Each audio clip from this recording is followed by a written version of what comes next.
आज का video first year के ऊपर है और यह फर्स्ट ईयर के ऊपर फंडामेंटल ऑफ नर्सिंग आप लोग को पता होगा। तो फंडामेंटल ऑफ नर्सिंग का वीडियो नंबर 22वां है। ठीक है, तो चलिए आज की इस वीडियो को देखिए। प्लेलिस्ट में सारा कुछ दिया हुआ है, आप प्लेलिस्ट से भी देख सकते हैं। सारा सीरियल आपको वहाँ पे मिल जाएगा। बाकी प्रीवियस ईयर ऑब्जेक्टिव सब्जेक्टिव देखना चाहते हैं तो चैनल पर हर चीज़ है जीएनएम के पढ़ाई से रिलेटेड, तो आप वहाँ से भी देख सकते हैं। एकमात्र चैनल है नर्सिंग ज्ञान जो आपको प्रॉपर वे में GNM first second third year की तैयारी कराती है। ओके, चलिए हम यहाँ पे शुरू करते हैं। आज का टॉपिक है मेडिसिन औषधि। मेडिसिन हम होता क्या है, मेडिसिन देने के कितने मार्ग हैं, कौन कौन से मार्ग से देते हैं, मेडिसिन देने के रूल्स नियम क्या क्या है, इन सारे चीज़ों को हम आज देखेंगे। ठीक है, तो चलिए शुरू करते हैं। एग्ज़ाम में पूछता है फंडामेंटल में, तो चलिए हम लोग देखते हैं। सबसे पहले है डिफिनीशन समझते हैं। मेडिसिन होता क्या है। मेडिसिन मतलब औषधि। ठीक है, औषधि मेडिसिन वह रासायनिक पदार्थ है। अब देखिए, मेडिसिन एक रासायनिक पदार्थ होता है, ठीक है, जिसका उपयोग रोग की रोकथाम, निदान, उपचार तथा लक्षणों को कम करने के लिए किया जाता है। तो अगर आपसे कोई पूछे कि भाई मेडिसिन होता क्या है, तुम बताओ मेडिसिन के बारे में, सीधा बोलिएगा कि देखिए मेडिसिन एक ऐसी पदार्थ है, एक ऐसी रासायनिक पदार्थ है जिसका उपयोग रोग की रोकथाम के लिए, रोग की उपचार के लिए, रोग की निदान के लिए तथा लक्षणों को कम करने के लिए किया जाता है। सीधा बात है ना भाई, कि दवाई है तो उसका हम उपयोग ही करते हैं। तो उसका उपयोग हम क्यों करते हैं? बीमारी को रोकथाम के लिए, उपचार के लिए, निदान के लिए, लक्षण को कम करने के लिए, और यह एक रासायनिक पदार्थ है, यही आपका मेडिसिन होता है। ठीक है, चलिए आगे है रूट्स ऑफ एडमिनिस्ट्रेशन। दवा देने के मार्ग। दवा देने के मार्ग कहने का मतलब होता है कि जो रूट्स ऑफ एडमिनिस्ट्रेशन है, यहाँ पे परिभाषा इसका है। देखिए, दवा देने के मार्ग, अब हम मेडिसिन की परिभाषा समझ गए, अब हम दवा देने के कौन कौन से मार्ग है वो मार्ग को देखते हैं। तो वह तरीका जिससे दवा को शरीर में प्रवेश कराया जा सकता है उसे रूट ऑफ एडमिनिस्ट्रेशन कहते हैं, यानी दवाई देने के रास्ता। तो दवाई देने के बहुत सारे रास्ता है। जिस तरीके से हम शरीर में प्रवेश कराते हैं दवा को, उस तरीके को जो है हम रूट ऑफ एडमिनिस्ट्रेशन कहते हैं। बॉडी में दवाई प्रवेश कराने के बहुत सारे तरीके हैं, बात समझ गए कि नहीं? तो उन तरीकों को हम देखेंगे जिसे रूट ऑफ एडमिनिस्ट्रेशन कहते हैं। इसमें पहला और सबसे सुरक्षित रूट है ओरल रूट, मुंह के द्वारा। जैसे टेबलेट हो, कैप्सूल हो, सिरप हो, ये सब के सब मुंह के द्वारा लिया जाने वाला जो है मेडिसिन होता है। सबसे कॉमन मेथड ओरल रूट ही होता है। एडवांटेज ये है कि यह आसान होता है, सुरक्षित होता है, सस्ता होता है, इसे लेने की कोई ज़्यादा जो है झोल नहीं होता है। लेकिन इसका डिसएडवांटेज भी है कि यह धीमा असर करता है बॉडी में, हाँ समझिए कि नहीं, और वोमिटिंग में नहीं दिया जा सकता है, क्योंकि वोमिटिंग में यह जो दवाई लेंगे वह वापस बाहर फेंक देगा। तो डिसएडवांटेज इसका यही है कि धीमा असर करता है और यह वोमिटिंग में नहीं दे सकते हैं, बात समझिए कि नहीं। तो पहला ओरल रूट हो गया। अब आता है दूसरा पेरेंटरल रूट। पेरेंटरल रूट जो होता है जिसे हम लोग इंजेक्शन मेथड भी बोलते हैं। पेरेंटरल रूट में वे सारे इंजेक्शन के विधि, इंजेक्शन वाला दवाई होता है जो इंजेक्शन के माध्यम से देते हैं, बात समझिए कि नहीं। अब इंजेक्शन के अलग अलग रूट है, इंजेक्शन में भी अलग अलग इंजेक्शन के प्रकार है। कोई इंजेक्शन है जो सीधा मांस में दिया जाता है, कोई है जो ऊपर ऊपर सिर्फ त्वचा में दिया जाता है, कोई ऐसे है जो त्वचा और मांस के बीच में दिया जाता है जिसे सबक्यूटेनियस बोलते हैं, कोई ऐसा है जो हड्डी, जो आपका इंट्राओसियस होता है, हड्डियों में देने वाला, कैविटी में। तो अलग अलग इंजेक्शन का भी प्रकार है। जैसे इंट्राडर्मल आईडी, जो आप देखते हैं बीसीजी का वैक्सीन मिलता है, बीसीजी का वैक्सीन, टीबी के टीका, यह आईडी दिया जाता है, इंट्राडर्मल दिया जाता है। ठीक है, तो आईडी स्किन के अंदर दिया जाता है। जैसे ट्यूबरक्लिन टेस्ट हो गया, बीसीजी का वैक्सीन हो गया, आप समझिए कि नहीं। तो ये आईडी हो गया। उसी प्रकार से सबक्यूटेनियस होता है, ये भी इंजेक्शन का ही फॉर्म में आता है, यह स्किन के नीचे दिया जाता है। ठीक है, सबक्यूटेनियस टिश्यू में, बात समझिए कि नहीं। एग्जाम्पल इंसुलिन का इंजेक्शन हो गया, समझिए कि नहीं। आगे चलते हैं। इंट्रामस्कुलर आईएम जो मसल्स मांस में दिया जाता है। एग्जाम्पल जैसे वैक्सीन हो गया, बहुत सारे दवाइयाँ आता है जो मांस में हम इंजेक्शन के माध्यम से देते हैं, पेन किलर।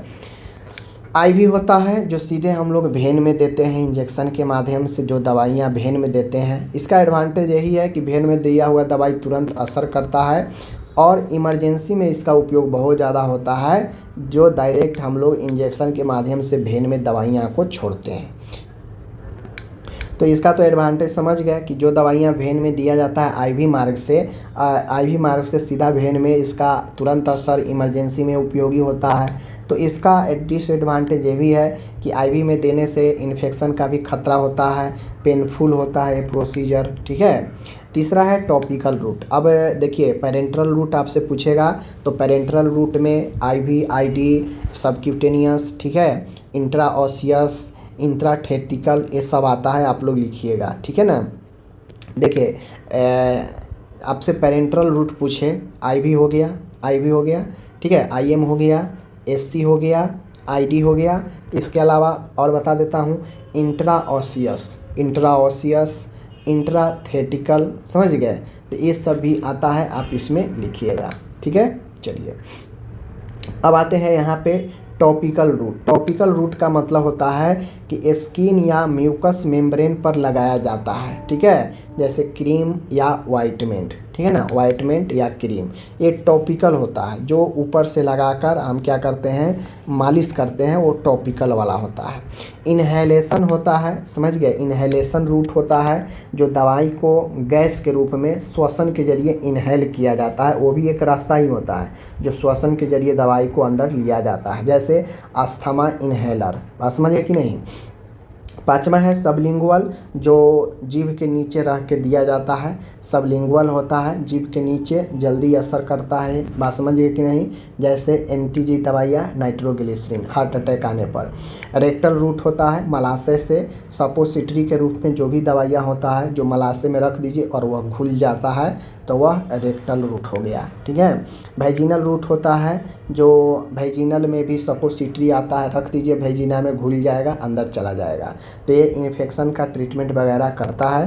सपोसिटरी के तरह ही वेजिनल रूट में भी दवा दिया जाता है, रेक्टल रूट के तरह ही, ठीक है। तो ये सब हो गया आपका रूट, समझ गए कि नहीं।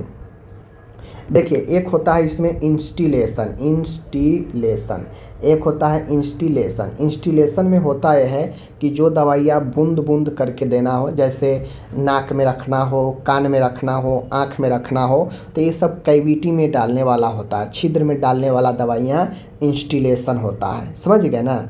इंस्टिलेशन तो 8वां पॉइंट में जोड़िए, इंस्टिलेशन जो कैविटी में दिया जाने वाला, छिद्र में दिया जाने वाला दवाइयाँ जो बूंद बूंद करके डालते हैं नाक में, आँख में, कान में, समझ गए, तो इन सब में ड्रॉप के माध्यम से डालते हैं, तो इंस्टिलेशन होता है, बात समझ गए कि नहीं।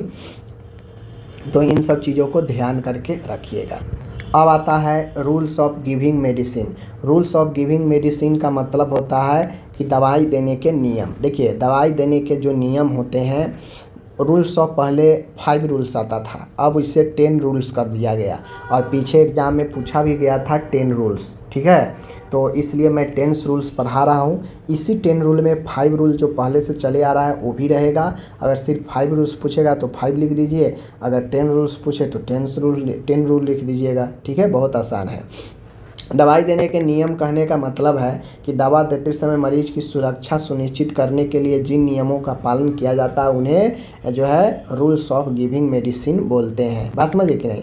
ये रूल्स क्यों आया, मान गए हम दवाई देते हैं, दवाई सीधे जाएंगे दे देंगे तो क्या होगा, उससे मरीज का खतरा होगा कि कैसा दवाई दिए, कब का दवाई दिए, किसका दवाई दे दिए, ये सब खतरा रहता है। तो rules of giving medicine rules इसीलिए आया, दवाई देने में रूल्स नियम इसीलिए आया ताकि हम मरीज को जो दवाई दे रहे हैं वो सुनिश्चित कर सके, उसके सुरक्षा को सुनिश्चित कर सके, और जिन नियमों से हम इन सुरक्षा को सुनिश्चित करते हैं उसी नियम को हम लोग रूल्स ऑफ गिविंग मेडिसिन या मेडिकेशन रूल्स बोलते हैं। समझिए कि नहीं। अब भाई अस्पताल में बहुत सारे मरीज हैं, आसपास बहुत सारे मरीज होते हैं।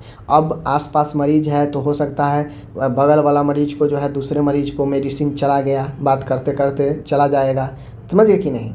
तो इन सब चीज़ों को ध्यान रखने के लिए मरीज की सुरक्षा को ध्यान में रखते हुए जो है उसे सुरक्षा सुनिश्चित करने के लिए जिन नियमों का पालन किया जाता है उन्हें मेडिकेशन रूल्स बोलते हैं, ठीक है। चलिए 10वां है सॉरी, यहाँ पे पहला है 10 राइट रूल्स ऑफ मेडिसिन, देख लीजिए। पहला है राइट पेशेंट। ऊपर के जो टॉप 5 होगा, यह टॉप 5 जो होगा यह पहले से चले आ रहा है।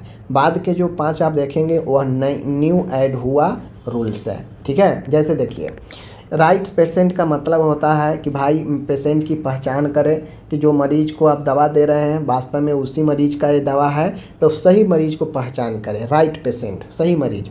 सही मरीज का कैसे पहचान करेंगे, तो उसका फाइल से नाम मैच करेंगे, उसका आईडी मैच करेंगे, ठीक है। अगर दोनों मैच करेगा तो हम जानेंगे कि हाँ मरीज सही है और जिसको हम दवाई देने जा रहे हैं वही मरीज है, ठीक है। तो पहला सही मरीज का चुनाव करना। दूसरा होता है राइट ड्रग। अब जिस मरीज को हम दवा देने जा रहे हैं, जो दवा देने जा रहे हैं वो दवा सही है या नहीं है, इसका चेक करेंगे। कैसे, तो डॉक्टर के ऑर्डर के अनुसार दवा का वेरीफाई करें कि जो दवा लिखे हैं डॉक्टर वही दवा दे रहे हैं या दूसरा दवा दे रहे हैं। बात समझिए कि नहीं। तो सही दवा है या नहीं है इसका हम लोग चेक करेंगे। एक्सपायरी डेट भी चेक करेंगे कि दवा सही है, एक्सपायरी तो नहीं है। तो राइट ड्रग्स को हम लोग चुनाव करते हैं। तीसरा पॉइंट है राइट डोज। अब जो डॉक्टर प्रिस्क्राइब किए हैं कि 1 ग्राम देना है, 200 mg का देना है, 500 mg का देना है, कितना डोज में देना है यह सही मात्रा में हमें जो है देखना होगा, कैलकुलेट करना होगा। कभी कभी क्या होता है, कोई इंजेक्शन जो है आता है 1 ग्राम का, ठीक है, 1 ग्राम का आएगा, बात समझ गए कि नहीं। लेकिन डॉक्टर लिखे हैं 500 mg, ठीक है, 500 mg। तो हम क्या करेंगे, 1 ग्राम है, ज़्यादा है 500 mg से, तो इसका आधा करके देंगे। तो ये कब रख देंगे, जब ध्यान देंगे तभी ना। ज़्यादा दे देंगे हो जाएगा मरीज को ओवरडोज, तो भी दिक्कत हो जाएगा। तो राइट डोज होना ज़रूरी होता है, सही मात्रा की कैलकुलेट करें, ठीक है। आगे है राइट टाइम, सही समय।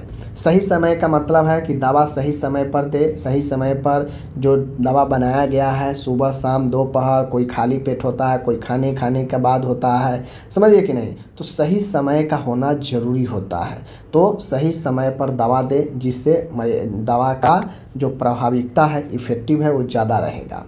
पाँचवा है राइट रूट। अब जो आप दवा दे रहे हैं, ठीक है, वह सही रूट से दे रहे हैं कि नहीं दे रहे हैं उसका ध्यान रखें। कुछ ऐसे इंजेक्शन होते हैं जिसको आप आईएम में ना देकर आईवी में देंगे, तुरंत मरीज को दिक्कत हो जाएगा। तो हम रूट का भी ख्याल रखते हैं सही मार्ग से कि कौन सा मेडिसिन को किस रूट से देने से बढ़िया रहेगा। ओरल, आईवी, आईएम, ये सब रूट का हम लोग ख्याल रखते हैं, ठीक है। तो ऊपर के जो 5 आप रूल्स देखे हैं यह पहले से प्रचलित रूल है। सबसे पहले क्या करते हैं, मरीज की पहचान, सही मरीज खोजते हैं। सही मरीज के बाद हम लोग राइट, अब सही मरीज पता चल गया तो उसके लिए सही दवा का चयन करते हैं। जब सही दवा का चयन हो जाए तो फिर अब उस दवा का कितना मात्रा देना है इस राइट डोज का पता करते हैं। अब जब डोज पता चल जाए तो ये दवा हमें किस किस समय देना है, राइट टाइम का चयन करते हैं। और जब राइट टाइम का भी पता चल जाए तो फिर हम लोग सही रास्ता ढूंढते हैं कि ये मेडिसिन किस रूट से दिया जाना है, राइट रूट। तो ये 5 का हो गया। अगर 5 पूछेगा तो इसी 5 तक लिखना है, रूट तक, ठीक है।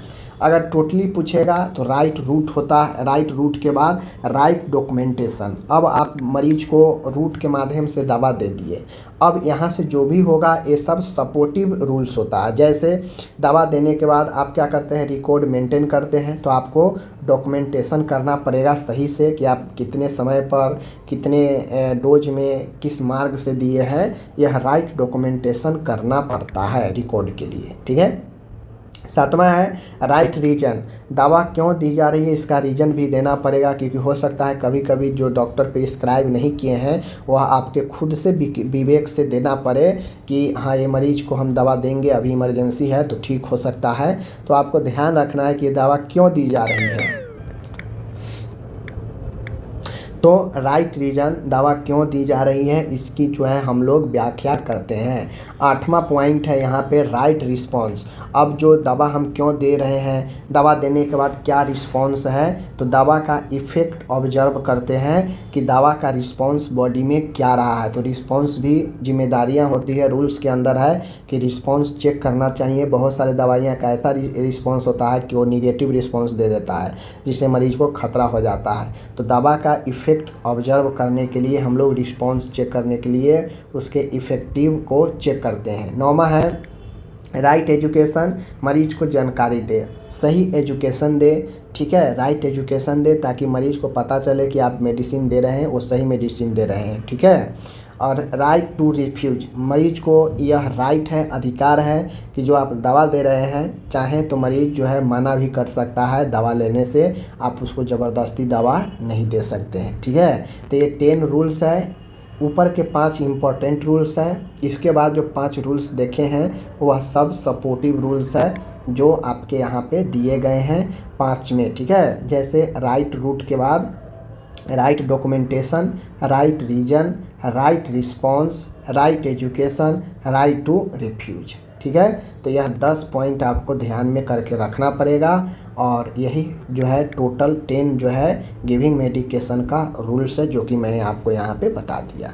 तो आपको मेडिसिन टॉपिक से क्वेश्चन पूछेगा तो यही पूछेगा कि मेडिसिन क्या होता है, मेडिसिन कितने तरीके से दे सकते हैं, यानी गिविंग रूट ऑफ मेडिसिन और रूल्स ऑफ गिविंग मेडिसिन, तो आप लिख देंगे, ठीक है। चलिए मिलते हैं नेक्स्ट वीडियो के साथ, धन्यवाद।